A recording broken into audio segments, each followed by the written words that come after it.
네, 우선 오늘 이렇게 좋은 행사를 마련해 주신 보건사회연구 편집위원회에 감사의 말씀 드립니다.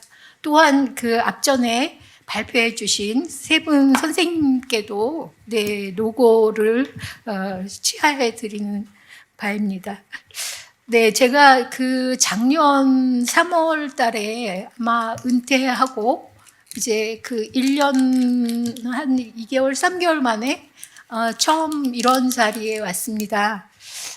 좀 뭐랄까, 사람이 이게 참 시간도 빨리 가지만 언제나 어디에서 있을지 모르는 게 사람이더라고요.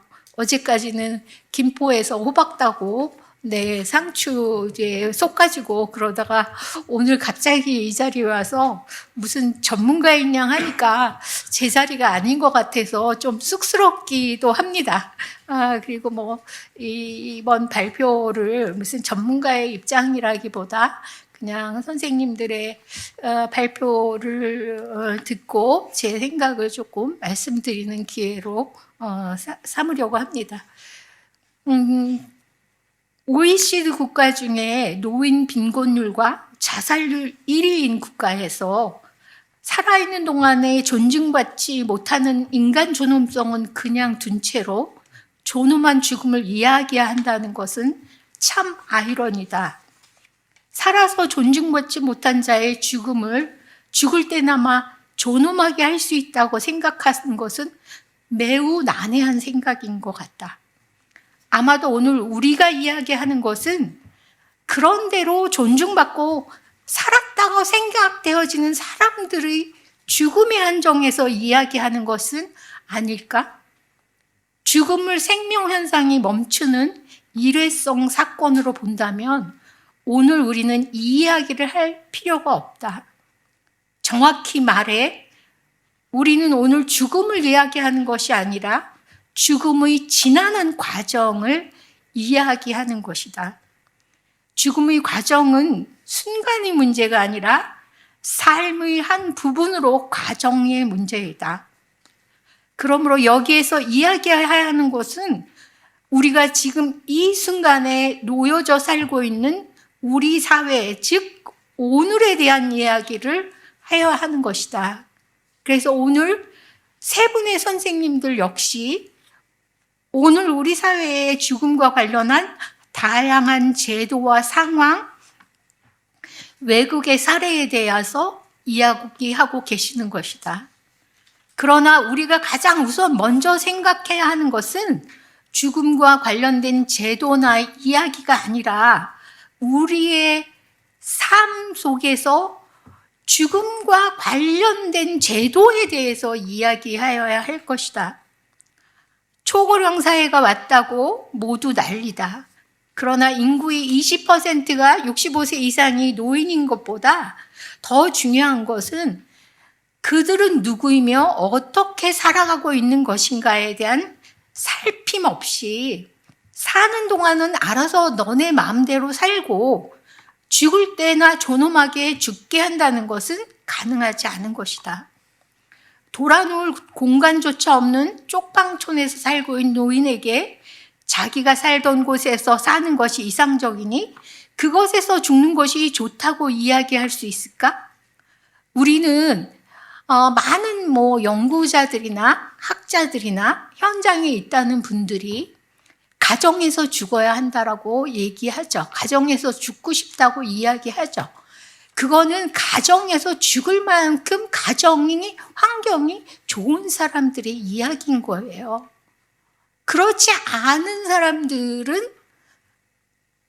가정에서 죽고 싶을까요? 또한 남편과 자식의 뒷바라지를 업으로 하고 수십 년을 살아 아내의 역할과 엄마의 역할에만 충실하여 자신의 노후를 준비하지 못한 할머니들에게 서구에서 말하는 자기결정권과 책임의 이야기를 한다는 것은 어울리는 일일까? 사회문화적인 차이와 제도의 다름은 그냥 둔 채 서구의 사례를 이야기하는 것은 어설픈 논의로 가는 지름길이다. 우리나라가 OECD 국가 중에서 병원에서 사망하는 비율이 1이라고 한다. 그러나 국가의 경쟁력, 노인의 주거 형태, 사회보장제도 및 시설 현황, 노인의 독립성, 가족과의 관계 등이 고려되지 않은 비교는 잘못된 결론을 유도할 수 있다. 자신의 문제를 자신이 결정해보지 못한, 자신의 문제에 필요한 재정적인 능력이 없는 제도의 이용과 존재의 가능성을 알지 못하는 사람들이 현실에 존재하는데 우리가 딴 나라의 이야기를 하고 있는 것은 적절하지 않다고 생각되어집니다. 그럼에도 불구하고 저는 세 분의 선생님들과 많은 부분에서 생각을 같이 하고 세 분 선생님들이 정확한 지적과 새로운 관점을 제시한 부분에 대해서 감사하게 생각합니다. 우선 김대균 선생님이 지적하신 행동이나 조건들을 늘 우리의 의료적인 문제로 정의하거나 분류하려는 시도라고 지적해 주신 부분에 대해서 상당한 공감을 표합니다. 우리 사회는 언제부턴가 모든 것을 의학적인 문제로 보고 의학적인 방법을 통해서 해결하려는 분위기에 쌓여 있습니다. 공부를 잘하게 하는 약, 키가 크는 치료, 몸무게를 줄이는 약, 얌전해지는 약과 치료, 죽음도 예외는 아니어서 죽으려면 병원에 가야 하고 병원에서 죽는 것이 정상이 되었고 집에서 죽고 싶어도 죽을 수 없는 그런 사회가 되어 있습니다.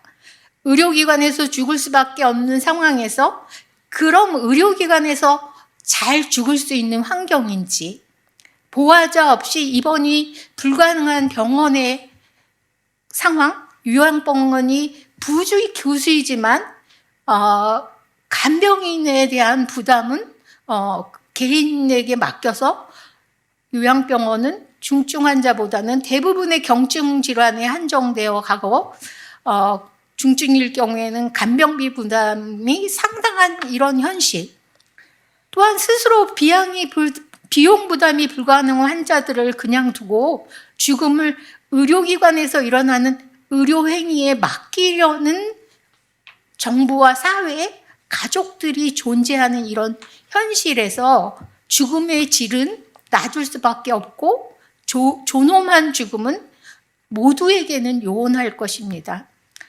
또한 정경희 선생님이 말씀해 주신 사회, 경제, 문화적인 변화에 따라 예측 불가능한 죽음보다 어느 정도 예측이 가능한 죽음이 증대되고 있다는 사실은 부인할 수 없는 현실입니다.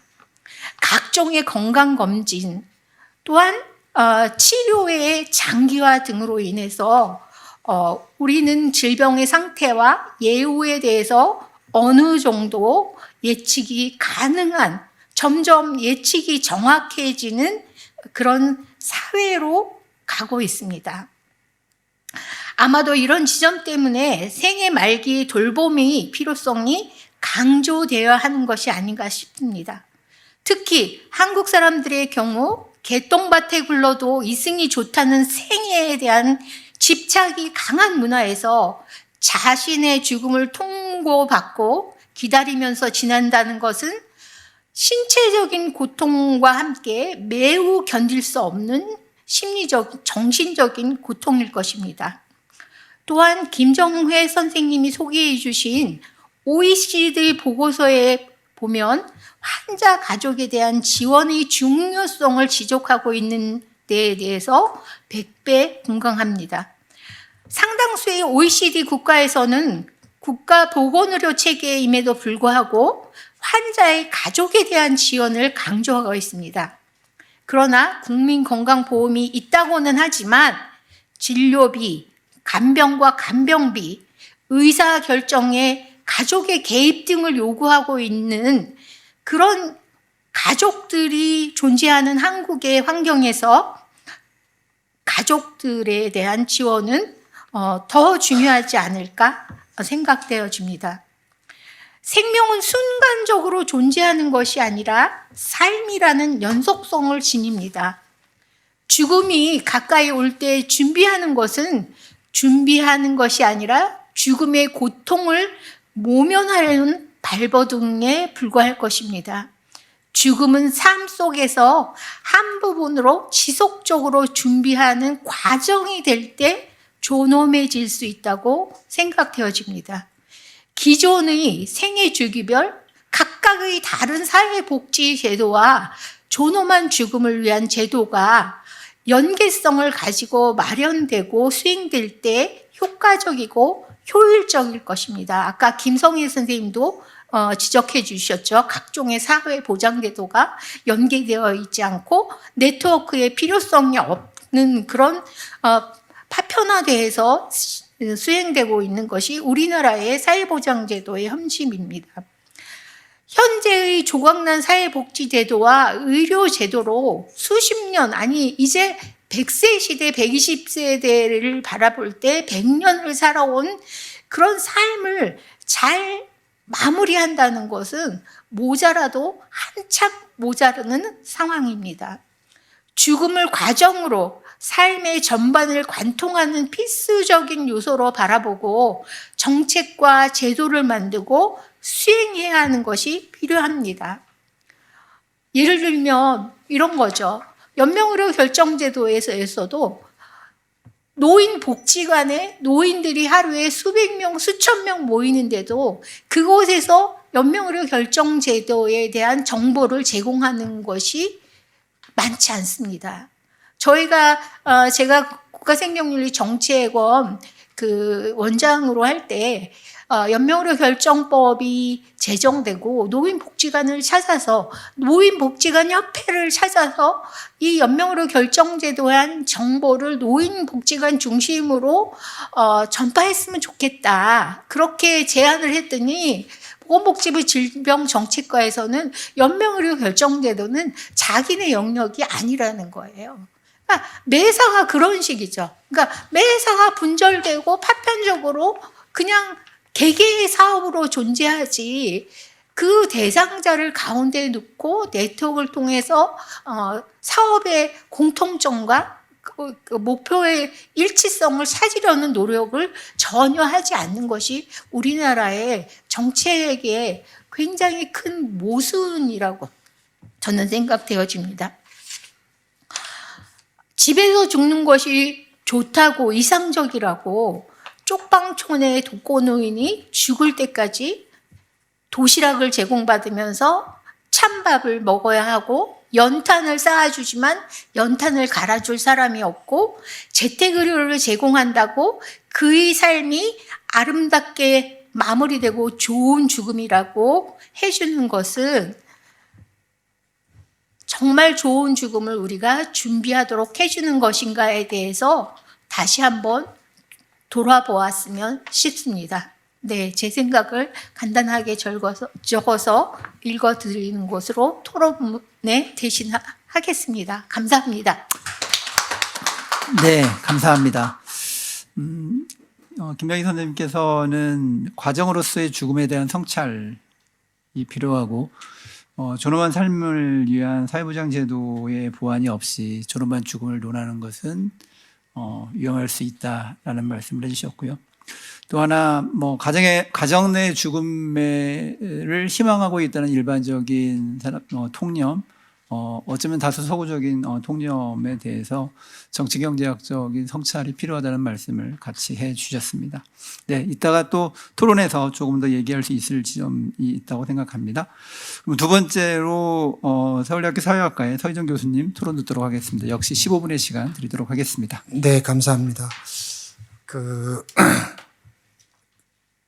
김정혜 박사님께서 말씀하시는 지역사회 통합돌보님이 시범사업에서 앞으로 좀 좋은 성과를 내기 위해서는 사실은 그 사회복지 분야하고 의료 분야 간의 팽팽한 세력 갈등 부분들을 내려놓지 않으면은 절대로 삶의 마무리, 생애 말기에 대한 삶을 이 전문가주의에 매달려서는 절대로 해결되지 않는다라고 하는 것을 오늘 발표를 보면서도 또다시 느꼈습니다.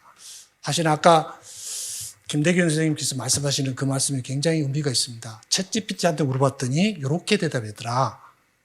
그러니까 사실은 나는 제가 정경희 선생님이 발표한 부분들은 사실은 김대균 선생님이 하시는 그 정도에서 더 들어가야 되는 겁니다. 여기서부터 존엄함이 뭐고 저는 그렇게 생각합니다. 아까 사망의 패턴들에 대한 얘기 하셨을 때 암 환자들이 질병 때문에 존엄성이 어떻게 해치는가, 또 그걸로 인해서 가족들이 어떤 문제들이 있는가라고 하는 부분들이 우리가 존엄함이라고 하는 철학적인 부분이 아니라고 한다면 존엄한 죽음에 대한 부분이 맞는 것 같고요. 그다음에 정책적으로 만약에 그걸 접근하신다면 그는 저는 굿데스가 옳다고 생각합니다. 우리는 사회문화적으로 변동이 많아가지고요. 사실은 뭐가 좋은 죽음이냐에 대해서 굉장히 종교별로 하이브리드하고 또 종교인들에서 다 다릅니다. 우리나라에. 그래서 존엄하다라고 하는 거라든가 인간답다라고 하는 건 좀 더 우리가 가치를 부여하는 거고, 물론 그거를 지향을 해야겠죠. 우리들이 모두가. 그렇지만 정책적으로는 우리 사람들이 흔히들 굿데스라고 하는 부분들을 적어도 감당해야 된다. 적어도 실현하려고 노력해야 된다라고 하는 부분은 같이 더 존엄하고 하는 그런 규범적인 보다는 조금 더 현실적인 그래야 된다. 근데 문제는 굿데스라고 하는 의미가 우리나라의 전통적인 유교적인 의미에서 굿데스, 유교적인 문화만, 죽음 문화만 작동한 게 아니라 그 이후에 일본식의 죽음 문화, 냉정과 전쟁의 폭력적인 죽음 문화, 그다음에 서구적인 전쟁 이런 문화 이런 것들이 다 혼용되어 있기 때문에 사실 우리의 문화가 뭐냐, 단순히 이게 서베이를 통해서 태도조사 가지고 과연 정책적으로 중요한 정책 목표를 세울 수 있을까라고 하는 부분들이 제가 보기에는 조금 더 논의했으면 좋겠다라고 하는 생각이 들었고요. 두 번째는 굿데스라고 하는 의미가 고통 없는, 자꾸 의료인 쪽에서는 고통 없는 죽음, 질병과 관련돼서만 얘기를 하고 사회 쪽에는 좀 돌봄, 이렇게 얘기하기 때문에 사실은 고통이라는 말이, 제가 독일에 갔을 때 호스피스에서 그 독일인 간호사가 그러는 거예요. 한국의 그 간호사가 80대 들어와 있는데, 호스피스 들어와 있는데 자꾸 아프다라고 한대요. 그래서 아프다라는 게 뭐냐 그랬더니 이 페인, 그러니까 이분은 고통은 없다라는 거예요. 그러니까 신체적인 고통은 없다는 겁니다. 마음이 아프다는 겁니다, 사실은. 그래서 제가 말씀대로 그 어떤 심리사회적인 그런 고통도 상당히 중요하고, 이런 부분에 관련돼서도 특히 우리나라에서는 가족주의적인 전통, 관계주의적인 사고를 많이 갖고 있기 때문에 이 관계로부터 주어지는 마음의 아픔, 고통이라는 게 있기 때문에, 그래서 조금 존엄한 죽음이라고 하는 의미를 우리 한국의 문화에 맞는 그런 방식으로 가는 게 맞고요. 존엄한다라고 하든가 또는 약간 그런 품이 있다든가 이런 부분들은 사실은 서구적인 의미에서 굉장히 인간이 갖고 있는 자율성에 대한 존중이라고 하는 부분이 들어있습니다. 근데 우리나라는 그것보다 훨씬 더 관계지향적인 문화를 갖고 있다라는 사실을 중요할 것 같고요. 저도 최근에 이제 제 안사람이 성 루카병원에서 사망을 했는데요. 제 안사람이 무슨 진통제를 맞은 적이 없습니다. 거의. 그러니까 육체적으로는 힘들지 않았던 것 같아요. 관계적으로 애들이 아직 미혼이고 이 과정에서 이제 투자를 좀 하다 보니까 사실은 장기적으로 생각하면 손해는 아닌데 과도기적으로 아마 몸이 너무 힘들었던 것 같아요. 가정주부 출신이라 감당이 안 돼서 심리적으로.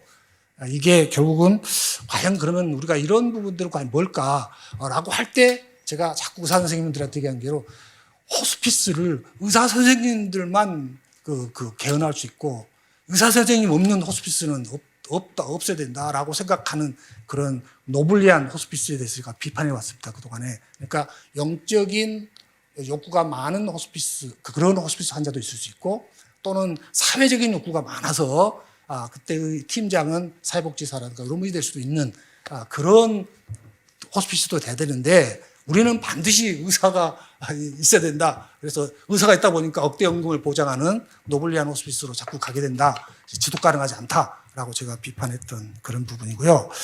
두 번째는 그 치료 부분, 아까 이제 결국은 마지막에 치료 부분인데 출발은 치료 부분인데, 그러니까 제가 자꾸 제 안사람 얘기를 하는 이유는 뭐냐면, 우리가 굉장히 많은 이런 관련된 탭이 있는데도 불구하고 계속 정책적인 테마를 할 때는 우리들의 전문가의 어떤 그런 관료주적인 시각이 자꾸 앞서는 것 같습니다. 현장을 무시한다는 겁니다. 특히 사회과학자들은 죽음이 이루어지는 과정들에 대한 관찰이 굉장히 작습니다. 의료인들은 매일 벌어집니다. 매일. 돌봄 전문가들은. 특히 물론 의료사회복지사는 다르지만. 그래서 조금 현장의 얘기를 해보면, 실질적으로 과연 우리가 제 케이스, 제 안사람의 케이스도 보면 결국은 이 대장암에서 출발한 겁니다. 대장암, 저는 개인적으로 이거 자르면 뭐 수술하면 괜찮지 않을까라고 생각했고, 수술하고 하관 방사선에서 수술했는데, 그 이후에 이제 재발해가지고 급격하게 이제 사망에 이르게 된 겁니다.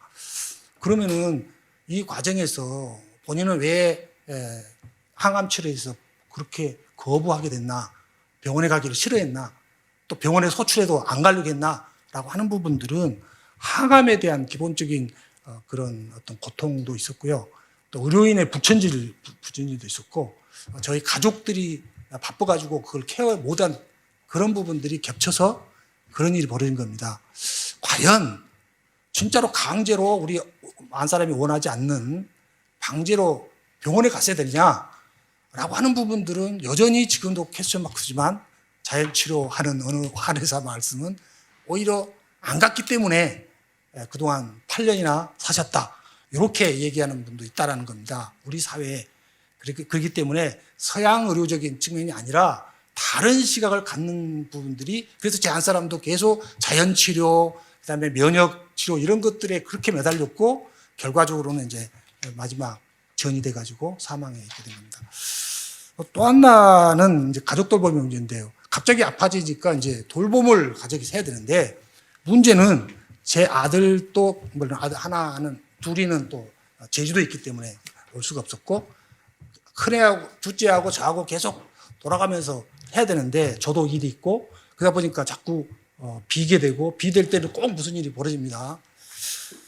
그리고 나중에 이제 결국은 기저귀 차게 되고, 뭐 도저히 이거 감당이 안 될 것 같아서 결국은 이제 상급병원에 가게 되고, 그래서 이제 1년 한 거의 일주일 가까이 종합검진한 결과 뇌전이까지 됐다, 이렇게 판정받고 더 이상 치료가 불가능하다, 이렇게 돼서 호스피스로 이제 가게 된 겁니다. 과연 이런 간병들이 과연 요양보호사를 뭐 돈으로 한다 해도 과연 가능할까, 또 어떻게 가능할까라고 하는 질문들은 여전히 그때의 간병을 되새겨 봐도 저희들이 최선을 다하고 부족한 부분들은 요양보호사나 다른 분 이렇게 이용하는 부분밖에는 다른 일 없지 않았을까라고 생각이 들었고요. 그다음에 연명의료, 이제 호스피스로 갔더니 연명의료 결정, 저도 연명의료 결정법에 대해서 아주 으쌰으쌰하면서 했지만, 막상 호스피스로 딱 갔더니 제 아이들이 막 처음에는 몰랐어요. 병원인 줄 알았던 것 같아요. 가서 보니까 대문짝 안에 크게 호스피스 기관평가 1위 이렇게 프랭카드가 붙어 있었어요. 그걸 보고 호스피스 병원이라는 걸 알게 된 겁니다. 그리고 나서 치료를 포기했다고 저한테 엄청나게 막 분노를 하게 됐고요. 두 번째는 이제 다행히 그때 전공의들이 파업을 해가지고 응급실에 가봐야 지금 심각하다라고 하는 것들을 알고 스스로 포기한 점이 있습니다. 그건 다행이라고 생각합니다. 그 다음에 이제 연명으로 결정을 하려고 했더니, 제가 원래 저도 연명으로, 저는 사전연명 요양서 작성을 했지만, 저희 안사람도 하고 싶고,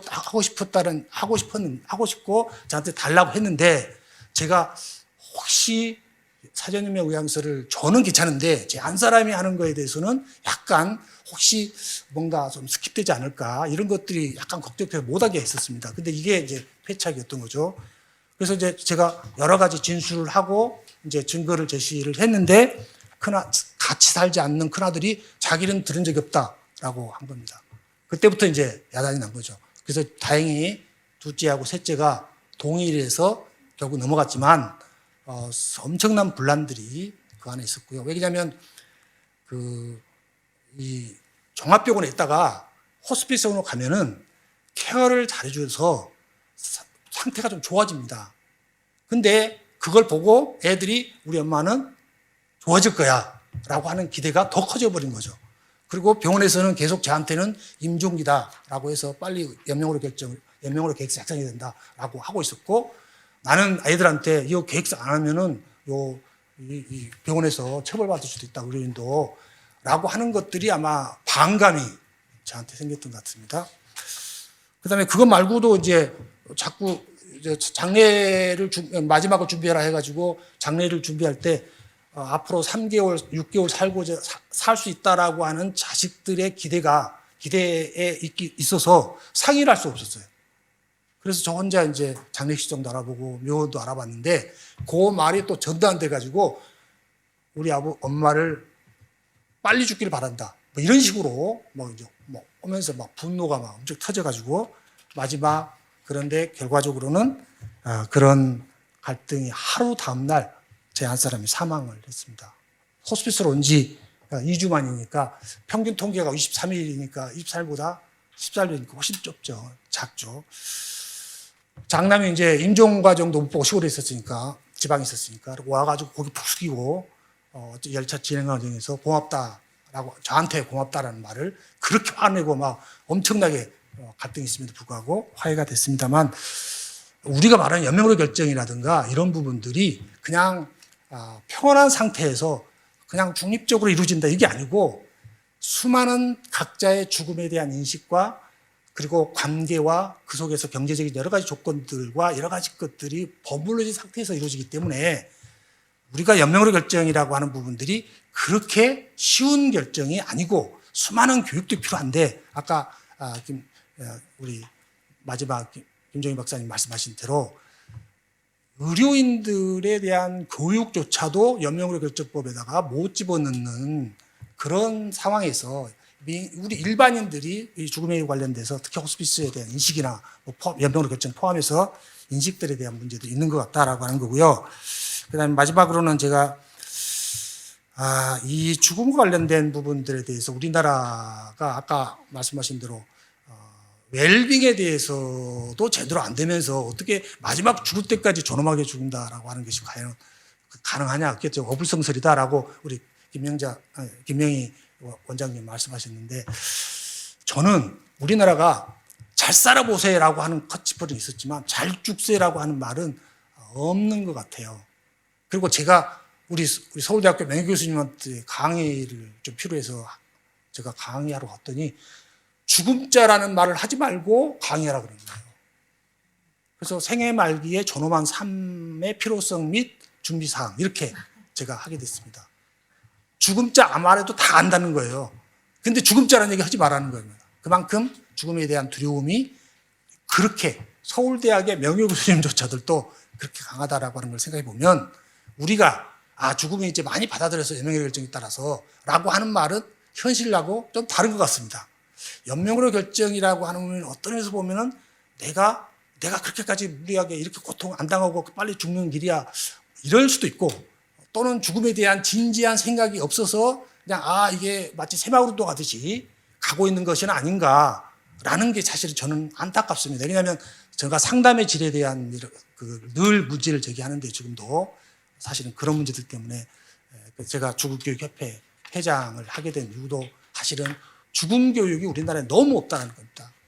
제가 저같이 가정 내에서 연명으로 결정법 가지고 서로 막 갈등이 있는 것도 사실은 저희 자녀들이 전혀 죽음에 관련돼서 아무런 교육도 받은 적도 없고 그런 거에 대해서 저로 중요하다고 생각을 안 했던, 물론 제 칼럼을 보고 제 막내 아들이 연명으로 결정해야 되는데 큰일이다 그랬더니 아빠가 칼럼 썼던 응급실에서 무의미한 설명, 그래 맞아 너 당장 와라 해가지고 마지막 연명으로 계획서에 해서 마무리했던 것처럼, 그러니까 죽음 교육이라고 하는 부분들에서 지금 현재 과연 우리나라의 삶에 대한 교육은 있지만 죽음이 삶의 일부고 또 죽음과 삶은 하나고 또 어떤 면에서는 죽음이라고 하는 부분들은 어찌 보면 우리 유교의 죽음 금기 문화에서 가족 내에서 부모의 죽음에 대해서 금기하는 그런 문화 속에서 죽음을 대화의 주제에 올리고 얘기하고 평소부터 그다음에 어떤 것들이 준비돼야 되고 또는 해야 되고 라고 하는 부분들이 상속에 대한 분쟁이 지금 급격하게 늘고 있는데요. 젊은이들의 기대와 부모님들의 상황들이 안 비스매칭되어 있기 때문에 지금 생기는 문제가 너무 큽니다. 그래서 제가 보기에는 죽음 교육과 죽음 관련된 우리들의 문화가 좀 성숙하고 제대로 된 부분이 좀 있어야 되지 않을까. 제일 마지막에 제가 그 1인 재택사에 대해서 일본의 동경대 사학과 저도 잘 압니다만 치치코 교수가 했던 발언들이 사실은 세대 갈등을 전혀 보지 않은 겁니다. 지금 현재 제가 자꾸 그 웰다잉에 대한 사회복지 제도를 만들 때도 지속 가능한 제도를 만들어야 된다. 노블리한 아주 비싸고 품 있는 죽음으로 가서는 마지막 마치겠습니다. 어쨌든 그걸 가서 안 된다. 그 이유는 뭐냐면 결국은 이걸로 인해서 노인들의 비용이 많다고 생각하면 젊은이들의 노인 혐오와 학대, 세대 갈등이 아주 치열해지고요. 그래서 우리가 이 부분들을 만들어 나갈 때 지속 가능한 세대가 여러 세대들이 공감할 수 있는 그런 수준의 우리에 맞는 지속 가능한 복지가 돼야 된다라고 생각하는 거 마지막으로 끝이겠습니다. 이걸 마치겠습니다. 네, 감사합니다. 문화적인 차별성을 고려해서 존엄함에 대한 이해가 필요하다는 중요한 문제 제기를 해주신 것 같고요.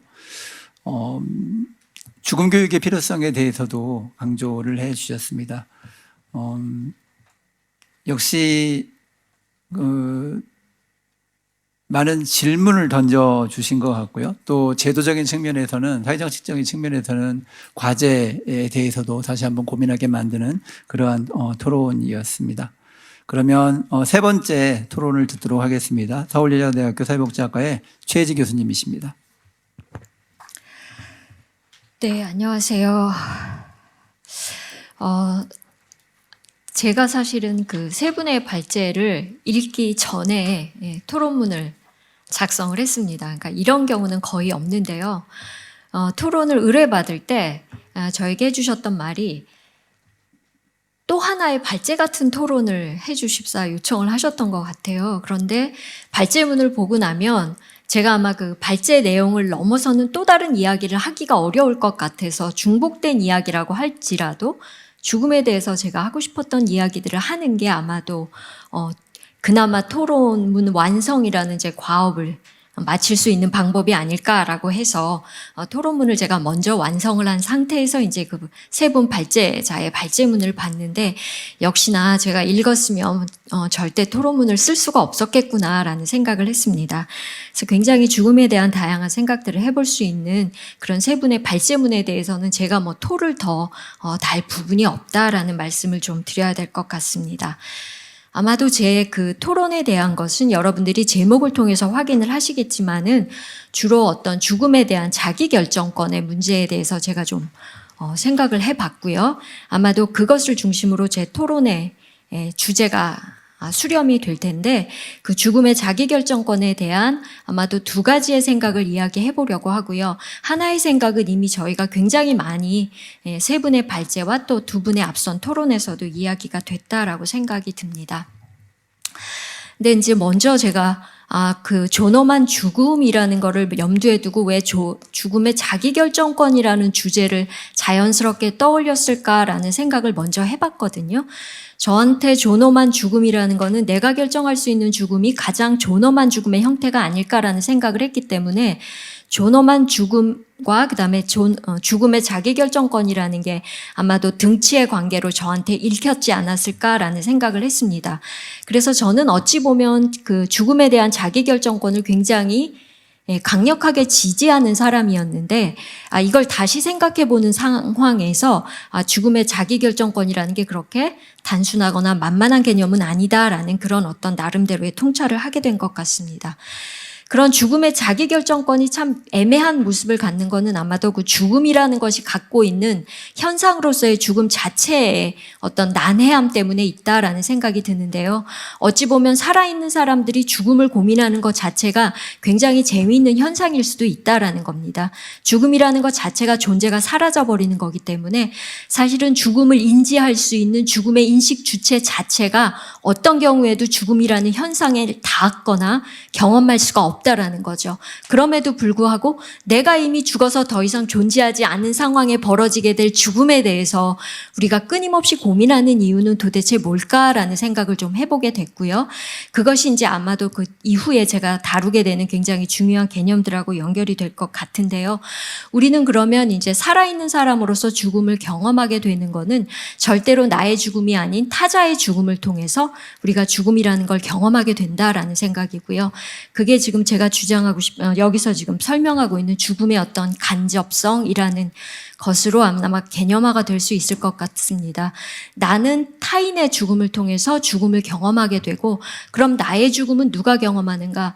나의 죽음은 내가 죽은 뒤에 남겨진 사람들의 경험의 일부 또는 삶의 일부로 나의 죽음이라는 게 의미를 갖게 되는 것이 아닌가라고 생각이 들고요. 그렇다면 나의 죽음 또 타인의 죽음이라는 것들이 어떤 개인에게만 소속되어진 하나의 사건이기보다 공동체 안에서 서로 경험을 나누고 또 연결되어질 수밖에 없는 부분이 아닌가. 그게 제가 이야기하는 어떤 죽음의 집단성 또는 죽음의 공동체성이다라는 그런 생각이 들고요.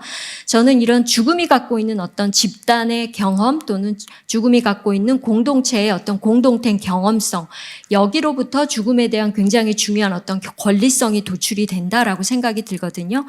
우리가 존엄한 죽음이 하나의 권리라면은 이 존엄한 죽음이 권리일 수 있는 이유가 바로 이 죽음이 갖고 있는 공동체성 또는 집합성에서부터 뿌리를 두고 있는 것이 아닌가라는 그런 생각을 해보게 됩니다.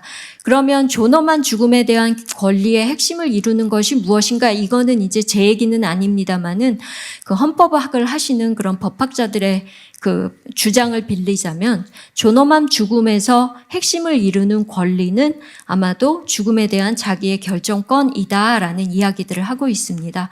그래서 지금 우리가 존엄한 죽음을 이야기하고 또 죽음의 자기결정권에 대한 이야기를 하는 것이 이것이 일종의 하나의 시민적 권리로 주어진 것 같은 그런 생각들을 하고, 그래서 내가 내 죽음을 결정할 권리를 갖는다는 것이 시민으로서의 나의 권리인 것 같은 생각들을 하게 되는데, 굉장히 중요한 것이 내가 죽는 방식을 내가 언제 어떤 식으로 죽을 것인가라는 것을 결정하는 것 자체가 죽음에 대한 자기결정권의 보장일 수 없다라는 거죠. 계속 여러분들이 반복적으로 확인을 하셨습니다마는 결국 죽음이라는 것은 삶의 과정의 하나로서 의미를 갖기 있기 때문에 죽음에 대한 나의 자기결정권이라는 것은 우리가 삶에 대한 자기의 권리가 충분히 보장되지 않은 상태에서는 죽음에 대한 나의 결정이라는 시민적 권리조차도 왜곡될 수밖에 없다라는 것을 지금 저희가 반복해서 확인한 것 같습니다. 그래서 예컨대 나의 삶이 너무 비참해서 내가 지금 죽는 것보다 사는 것이 의미 없기 때문에, 또는 나의 죽음으로 인해서 내가 가장 사랑하는 사람들이 고통받는 것이 바람직하다고 생각하지 않아서 내가 죽음을 선택했다면 그것은 진정한 의미에서 실질적인 나의 죽음에 대한 자기 결정이기보다 어찌 보면은 강요되어진 그러한 자기결정의 외피를 쓴 사회적 강요라고 해석하는 것이 더 맞지 않을까라는 그런 생각을 하게 됐고요. 그래서 우리가 실질적인 의미에서, 내용적 의미에서 정말 진정한 죽음에 대한 자기결정권이라는 것은 존엄한 삶에 대한 권리를 우리가 사회적으로 요구할 수 있는 그런 급부권을 확보한 상황에서만 죽음에 대한 실질적인 자기 결정권의 작동이라는 거, 왜곡되어지지 않은 죽음의 자기 결정권이 진정으로 가능하겠다라는 라는 이제 생각을 하게 됐고요. 그게 이제 우리가 죽음의 자기결정권에서 굉장히 주목해야 될 한 가지 지점이 아닌가라고 생각이 들었습니다. 그 다음에 두 번째로 이제 죽음에 대한 자기결정권에서 생각해 봐야 될 중요한 지점은 죽음에 대한 통치권이다라는 생각을 저는 좀 해보게 된 것 같습니다. 죽음에 대한 자기결정권 자체가 마치 내가 어떤 굉장히 죽음에 대한 주도적인 무엇을 갖고 있는 권력 행사의 중심자로서 나를 상정하게 되는데 실질적으로는 죽음에 대한 이런 자기결정권이 일종의 시민권적인 무엇으로 해석이 되면서 그 뒤에 숨겨져 있는 어떤 통치의 수단으로서 통치의 기술로서 죽음에 대한 관리들을 우리가 쉽게 망각할 수 있거나 또는 지켜보지 못하는 그런 이제 문제점들이 발생할 수 있다라는 겁니다. 그래서 일반적으로 어떤 권력들이 이제 그 하나의 통치 기술로 사용하는 것이 어떤 새로운 권리를 만들어내고 그 권리를 보장하는 형태로서 무엇을 관리하거나 또는 통치의 기술들을 발휘하게 된다라는 거죠. 그래서 권력 자체가 굉장히 미시화되면서 대표적인 미시적 권력의 하나로 등장한 것이 이제 생명을 관리하는 그런 통치 기술들인데 한동안 이런 생명 관리가 굉장히 그 권력의 굉장히 많은 관심을 받으면서부터 이제 죽음이라는 거는 굉장히 뒤로 밀려났고 더 이상 중요한 주제가 아니었는데 이제 이렇게 우리가 존엄한 죽음이라는 거를 굉장히 사회에서 전면적으로 이야기하게 되면서부터는 죽음조차도 권력에 의해서 관리되어져야 되는 굉장히 중요한 영역이고 이 죽음에 대한 어떤 통치의 기술들이 들어가는 것이 아닌가. 그것이 지금 자기결정권이라는 굉장히 상반된 이름으로 불리어지거나 그런 옷을 입거나 그런 프레임 하에서 지금 이루어지고 있는 것은 아닌가라는 거에 대한 나름대로의 뭐랄까요, 그 민감성 또는 주의가 필요하다라는 생각을 이제 해보게 된 거고요. 그래서 실질적으로 우리나라에서 죽음에 대한 자기 결정권이 일종의 제도적인 형태를 띈 게 이제 연명의료 결정법일 텐데요. 그 연명의료 결정법도 가만히 들여다보게 되면 어떤 것이 연명의료에 해당하는가 이걸 대통령이 정하도록 되어져 있고요. 그다음에 본인의 의사를 확인할 수 없는 사람들은 일종의 비자발적인 형태로 그 사람의 연명 의료가 중단이 될 수가 있는데 그런 의사를 확인할 수 없는 사람에 대한 연명 의료 중단의 경우는 누가 결정하는가? 그것도 굉장히 많은 경우 대통령의 권한으로 이름이 돼 있고요. 그런 절차에 누가 개입하게 되는가 하면 아주 절대적인 그런 생명 권력을 갖고 있는 의사라든지 이런 전문가들이 굉장히 깊이 개입하게 된다라는 겁니다. 이러한 연명 의료 결정법이라는 법의 제도 하에서 권력들이 만들어내거나 구조화된 그 안에서 나름대로의 굉장히 제한된 형태로 자기결정이 행사가 되어질 수밖에 없는 건데 그것이 마치 우리에게는 굉장히 죽음에 대한 전적인 권한이 나에게 있는 것 같이 그 뒤에 숨겨진 굉장히 많은 권력 관계라든지 이런 것들을 우리가 간과할 수 있다라는 점에서 좀 주목해 봐야 될 필요가 있다는 거고요. 제가 더 염려하는 것 중에 하나는 이걸 준비하면서 들었던 굉장히 불안한 생각 중에 하나는 그런 권력들이 어느 만큼의 자기 결정을 허락할 것인가 아닌가라는 게 굉장히 공리주의적인 그런 관점에 의해서 판단이 될 수 있다라는 거죠. 혹시 이런 자료가 있을까라고 제가 찾아보니까 연명의료 결정법에 의해서 연명의료가 중단됐던 그런 경우와 연명의료를 중단하지 않았을 때의 의료비를 비교한 연구가 있는데 전적으로 연명의료를 중단했을 때에 그 요양급여비라든지 또는 병원에 입원해 있었던 입원 일수가 주는 것들을 확인할 수가 있었고요. 그 다음에 연명의료에 대한 중단도 어떤 방식으로 중단했느냐에 따라서도 또 의료비 절감의 정도가 굉장히 달랐다는 거죠. 그래서 어떤 연구에서는 굉장히 죄송합니다만 실질적으로 의사와 병원이 관심을 두는 것은 연명의료 결정과 관련해서 누군가에 대한 생명의 존엄이라든지 이런 것이기보다는 수가, 의료적인 비용 이런 것이 굉장히 중요하게 작동할 수밖에 없는 게 현실이다. 이런 이야기들을 하고 있거든요. 어찌 보면 그런 공리적인 판단에 의해서 누구가 발휘할 수 있는 자기결정의 범위라든지 무엇이 존엄한 죽음이다라는 것이 법제화되는 데 있어서 굉장히 중요한 그런 영향들을 미칠 수 있는 것이 아닌가라는 생각들을 해보게 됐고요.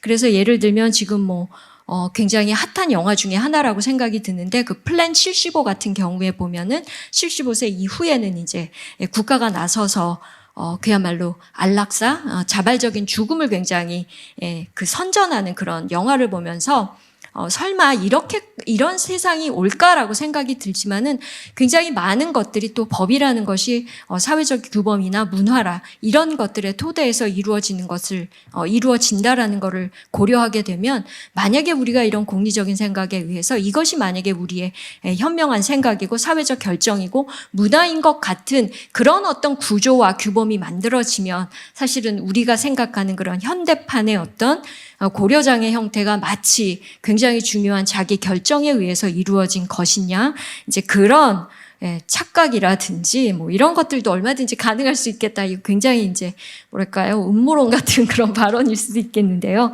이제 그런 가능성까지도 둔 상태에서 자기 결정권이라는 걸 우리가 좀 생각해 볼 필요가 있다라는 거죠.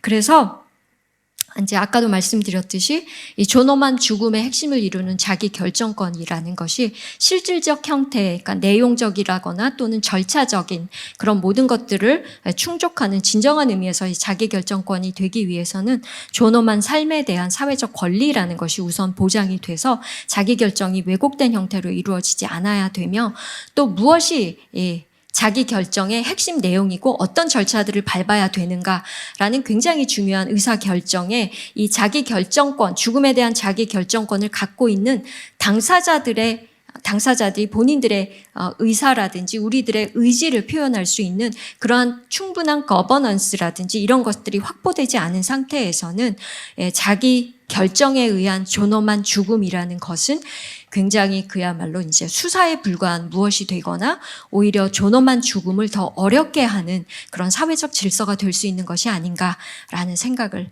했습니다. 네, 저의 토론은 여기까지입니다. 네, 감사합니다. 토론이 진행되면서 이 오늘 토론이 어떤 결론으로 나아갈지 좀 종잡히지 않는데요.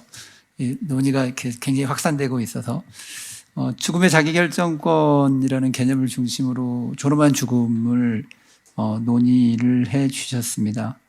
그리고 이제 물론 이제 그 전제에는 존엄한 죽음이라는 것은 결국 이제 내가 결정한 자기 결정권에 기반한 죽음이 아닐까라고 하는 질문에서부터 시작을 해서 그 자기결정권을 행사하는 과정과 절차, 내용에 대한 문제제기, 그리고 그것이 어떤 사회적인 환경, 그리고 철학적인 전제와 결합했을 때 어떤 방식의 부작용이 생길 수 있는지 그런 염려에 이르기까지 전체적으로 다 논의를 해주셨습니다.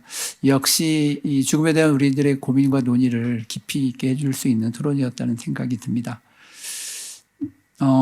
마지막 토론입니다. 오랫동안 기다리셨는데요. 중앙대학교 간호대학의 장순남 교수의 토론 듣도록 하겠습니다. 네, 마지막 토론이라서 좀 부담되긴 하는데, 저는 세 분의 발제와 이제 토론자분들의 토론을 다 듣고 나서 여기에 모이신 저를 비롯한 연구자들에게 연구를 촉구하는 말씀을 드리도록 하겠습니다. 그래서 제목은 노인의 관점에서 생애말기 돌봄의 불평등 문제를 좀 짚고 넘어가 보자라는 말씀을 드리고 싶은데요. 우리 사회에 지금 뭐 작년만 해도 노인 사망자가 37만 정도 됐습니다. 그중에서 만성질환으로 인한 사망자가 아마 35만 명 정도 되고 있고, 그러면 넓게 잡아 뭐 30만 정도 평균 매년 돌아가시고 계시다고 한다면 그중에서 그분들을 제외하고 이제 지금 현재 집에서 돌봄이 필요하다고 판단되시는 분들은 노인 중에서 뭐 60만 정도, 뭐 연구마다 조금씩 차이는 있겠습니다만 넓게 100만까지 생각한다면 그 많은 분들을 생애 말기를 맞으시는 그 러프하게 우리가 생각해 볼 수 있는데, 단위 사업이나 일개 법률 하나만으로 과연 이 돌봄의 문제를 다 해결할 수 있을까라는 질문을 하게 되고, 그런 측면에서 지금 현재 호스피스 완화의료 제공기관들의 수나 분포를 보면 상당히 지역적 격차도 굉장히 심하고 또 그에 상응하는 돌봄을 다 충족하지 못할 정도의 인프라일 수밖에 없다라는 것은 뭐 자명한 일입니다. 근데 이런 상황에서 우리가 그럼 연구자들이 이런 불평등의 문제들을 어디에서 기원하고 있고 지금 현재 분포가 어떠한지에 대해서 분명하게 좀 파악하고 있으며 그 파악된 결과를 가지고 어떤 제도라든지 또는 우리 돌봄의 어떤 인프라 문제에 대해서 꼭 집어서 그렇게 좀 이야기하고 있는가, 그럴 만한 거리를 마련하고 있는가라고 한다면 이제 반성이 좀 많이 되는 것도 사실입니다. 최근 들어서 이제 2022년과 2023년에 생애 말기 돌봄과 관련된 특히 이제 그 암이라든지 특정 질환을 포함하지 않은 좀 복합적인 상황에서의 생애 말기 돌봄의 요구에 대해서 좀 논문을 찾아보려고 했는데 잘 찾아지지 않더라고요. 그런데 너무 그 행운스럽게도 스코핑 리뷰한 논문을 하나 찾아서 제가 좀 읽어본 기억이 나는데요. 그 논문을 좀 중심으로 해서 말씀을 드리겠습니다. 일단 복합적인 상황에 놓인 노인들을 위한 생애 말기 완화 돌봄에 대한 지식이 너무나 부족하다라는 것이 서론에 명백하게 명시가 되어 있고, 이 이유는 생애 말기 과정을 예측하기 어렵기 때문에 그동안 지식이 좀 축적되어 있지 않았고, 우리가 프레일티라고 하던 노쇠 과정을 그러니까 죽음의 과정 중에 하나로 받아들이기보다는 건강 노화라는 그 캐치프레이즈 아래서 어떻게 하면 더 근육이 튼튼하고 더 사회적으로 활발한 액티브한 그런 노년을 맞이할까에 대한 고민 속에만 좀 매몰되어 있었기 때문이 아닌가라는 지적을 합니다. 그러면서 더더욱이 우리가 연령이 높다라는 것 그 자체는 구조적인 불평등 문제를 떠안고 있기 때문에 노년기에 특히 말년기에 죽음과 가까워왔을 때 보이는 다양한 어떤 정신, 심리, 사회적 그런 증상이나 어떤 호소들을 노인이라는 이유만으로 이제 치부했던 것이 아닌가 이제 이런 질문들도 여기서 하게 됩니다. 그래서 지적한 거는 이 불평등은 기원이 두 가지라고 이제 지적을 하는데, 하나가 지식의 부재 문제가 있었다라는 것을 우리 명백하게 알아야 된다. 그러니까 연구자가 반성해야 될 지점이 바로 여기인 것 같고요. 두 번째로는 돌봄의 요구가 존재함에도 불구하고 그 존재함을 알면서도 미충족을 그대로 내버려뒀던 것. 그 두 가지라고 요약을 합니다. 그러면서 사실 김대균 교수님 발제에서 그 그림이 나오는데, 이 그림 혹시 기억하실지 모르겠지만 암 환자 같은 경우는 이제 어떤 그 급진적인 말기를 맞게 되는 그림이 있고, 또 노년기 같은 경우는 이벤트가 조금씩 발생하면서 서서히 이제 말기를 맞이하고, 특히 프레일티 노쇠 같은 경우는 이제 바닥으로 이렇게 깔려서 쭉 이어지는 굉장히 오랜 기간 동안 쭉 기능 상태를 유지하면서 이제 말년을 맞게 되는 이제 그런 그림들이 나오는데, 이게 2003년에 나온 이제 페이퍼인데, 사실 이 그림을 이해하고 이 그림대로 우리가 제도나 여러 가지 우리 사회의 돌봄에 대한 것을 수용하는 것도 아직 멀었는데, 사실 이 그림에서 더 나아가서 최근에 란셋에서 나온 논문에 의하면 이거는 신체적 요구였고, 사실 정신, 심리, 사회적 요구는 또 다른 그림들을 그린다는 거예요. 예를 들어 암 환자 같은 경우는 암 진단을 받고 나서부터 이벤추얼리 페이탈한 너를 띱니다. 그렇기 때문에 사실 중간에 우리가 노년기에 이벤추얼리 페이탈한 어떤 이벤트를 보이는 것을 노년기라고 생각하지만, 사실 암 환자 같은 경우는 사회 정신적 그런 요구들은 이벤추얼리 너를 띠는, 그래서 페이탈해지는 그런 상황을 겪게 되고, 노년기의 프레일티 같은 경우는 상당히 정신심리 사회적으로는 좋았다가 이제 막판에 갑자기 나빠지는 이제 그런 상황들을 겪게 돼서 오히려 암 환자가 보이는 신체적 요구하고 비슷한 양상을 보인다는 거예요. 이렇게 우리가 되게 납작하게 이해했던 어떤 그런 이제 환자라고 하는 사람, 환자라고 하는 집단의 어떤 요구에 대해서도 사실상 그거는 신체적 요구였던 거고, 그것을 정신적, 심리적, 사회적, 영적으로 요구를 다시 한번 살펴보면 그 관점에 따라 상당히 궤도는 달라지고, 그리고 이것들이 한 사람에서 모두 통합된다는 거죠. 결국은 사람마다 신체적, 사회적, 영적, 신체적 이런 요구들은 그 사람마다의 어떤 특징적인 그 병합된 속에서 일어나기 때문에 상당히 달라질 수 있다라는 것을 이해를 과연 얼마나 했는가에 대한 질문을 이제 하게 됩니다. 그러면서 더 우리가 한 단계 더 나아가서 봤을 때 이런 신체적, 정신적, 사회적, 영적 요구들이 서로가 서로에게 영향을 주고 상호작용까지 하더라라는 거죠. 그래서 그렇다면은 우리가 여기서는 여러 가지 측면에서의 연구자적 함의가 있습니다. 신체적 요구를 해결한다면 사실상 사회적, 정신적 요구까지 일정 부분은 예방하거나 해소할 수도 있을 것이다 라는 질문을 해볼 수도 있는 거고요. 근데 그런 방식의 다양한 연구 질문들이 발생할 수 있습니다.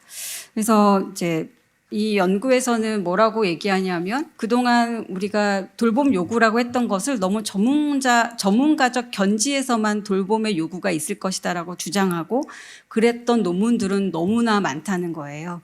그런데 전문가적 견지에서의 요구를 밝혔던 논문들을 다 솎아내버리고 버리고 오직 노인의 입으로만 얘기했던 요구에 대한 논문만 새로 추려서 그걸 가지고 스코핑 리뷰를 다시 이제 해봤다는 거죠.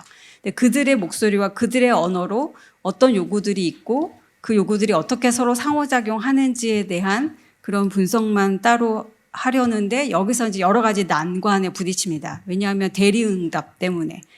결국은 이 생애 말기 돌봄의 요구가 있는 사람들은 그들의 목소리로 그들의 주장을 하기가 상당히 어려운 상황에 놓여 있고 그들의 목소리가 되어줄 사람은 돌봄을 제공하는 가장 가까이에 있는 대리응답자들이라는 거고 그렇다면 이 대리응답자와 이 당사자 간의 그 요구의 차이는 과연 얼마나 있을까? 이런 질문들이 계속해서 파생되고 있었고 그런 질문들 속에서 우리가 혹시 목소리를 잃게 되진 않았을까? 그들의 요구에 대해서 정확하게 파악하는 것을 그냥 포기하고 있었던 건 아닌가? 이런 질문들도 반드시 해야 된다라는 이야기가 나옵니다. 그래서 그 이외에 이제 그 각 요구별로 신체적 요구, 정신적 요구, 영적 요구, 사회적 요구에 대해서는 아마 읽어보시면 다 어디서 한 번씩은 다 들어본 것 같은 이제 그런 요구들의 어떤 목록들이 나오는데 그런 뿐만이 아니라 여기서 하나 더 개념화했던 게 좀 재밌었는데요. 그러니까 practical need라는 것을 개념화했더라고요. 그래서 우리가 흔히 말하는 신체적, 정신적, 사회적, 영적 요구뿐만 아니라 그러니까 practical한 저는 그냥 실천적이라고 했는데 이거 실제적이라고 할까, 현실적이라고 할까 이제 그런 고민을 좀 하고 있는데 이게 재정적인 문제에 대해서도 생애 말기를 맞는 노인들은 하고 있다는 거죠. 이 재정적 문제라는 것은 내가 재산이 얼마 있는데 어느 자식한테 어떻게 물려주지 이 재정이 아니라 내가 이 돌봄을 계속 지불 가능할까라는 것. 네. 내 돈, 내 지금 자산으로 지금 여기 요양원에 계속 있어도 될까? 우리 자녀들의 돈이 지금 나 때문에 낭비되고 있는 건가? 이런 생애 말기 돌봄을 지속화하기 위한 고민으로서의 재정적 문제가 그들의 언어로 나온다는 이제 그 문제고요. 또 미래의 계획을 아무도 이야기해 주지 않고 나도 생각해 볼 수 없는 이제 그런 문제라든지 아니면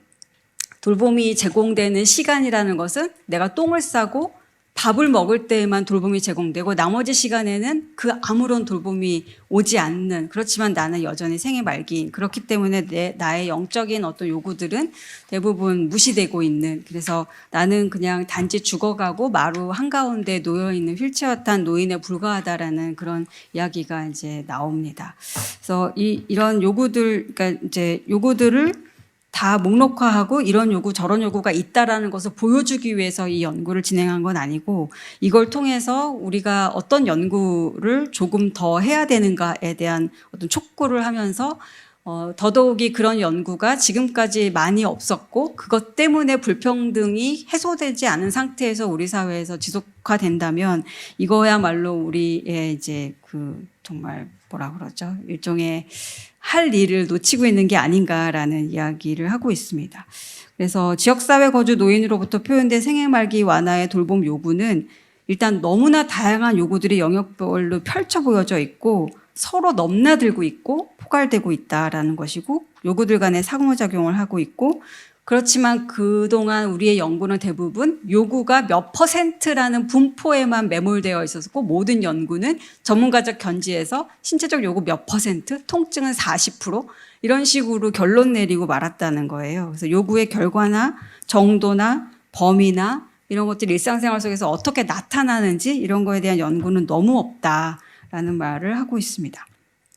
또한 그 시설과 병원 입소를 구분하지 않고 마구 연구한 요구에 대한 연구들, 또는 재가이냐 병원이냐 시설이냐 이제 이런 것에 따라 예민하게 구분하지 않은 연구들 속에서 우리 대부분의 많은 목소리들이 묵살되어 왔다. 이제 이런 것들은 저는 함의가 있다고 봅니다.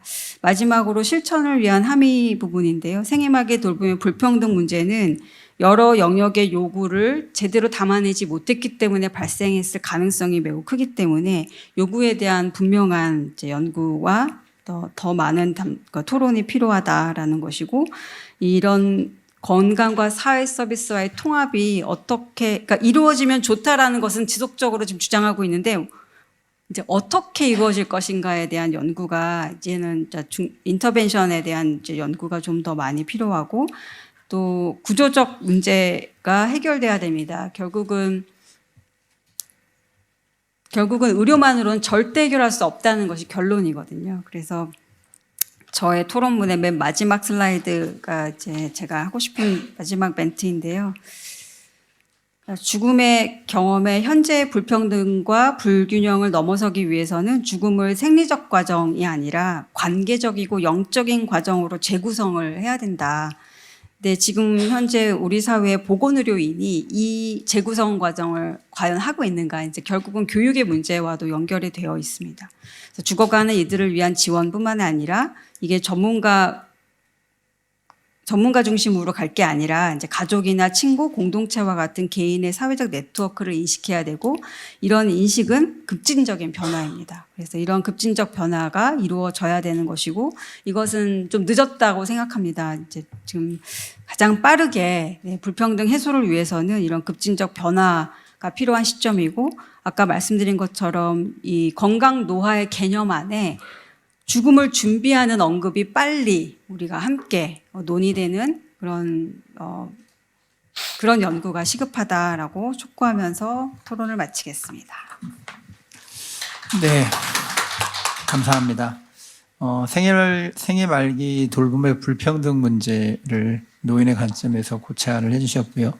특히 죽음의 과정에 대한 이해를 생리적 혹은 신체적 조건만으로 이해하는 것을 넘어서서 신체를 포함해서 사회관계적, 정서적, 영적 조건에 대한 이해까지 병행되어야 된다는 말씀을 해주셨고요.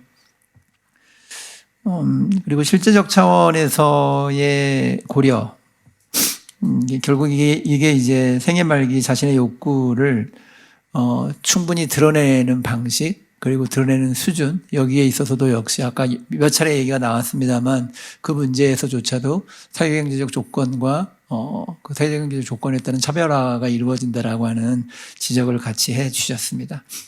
이렇게 해서 세 분의 발표와 네 분의 토론자들의 토론까지 모두 들었습니다. 그 자유토론의 형식이기 때문에 지금 플로어에 계신 분들의 질문 혹은 코멘트가 있으면 몇 분 좀 듣고 그 다음에 그 발표자 분들도 말씀을 할 수 있는 시간을 드리도록 하겠습니다. 그리고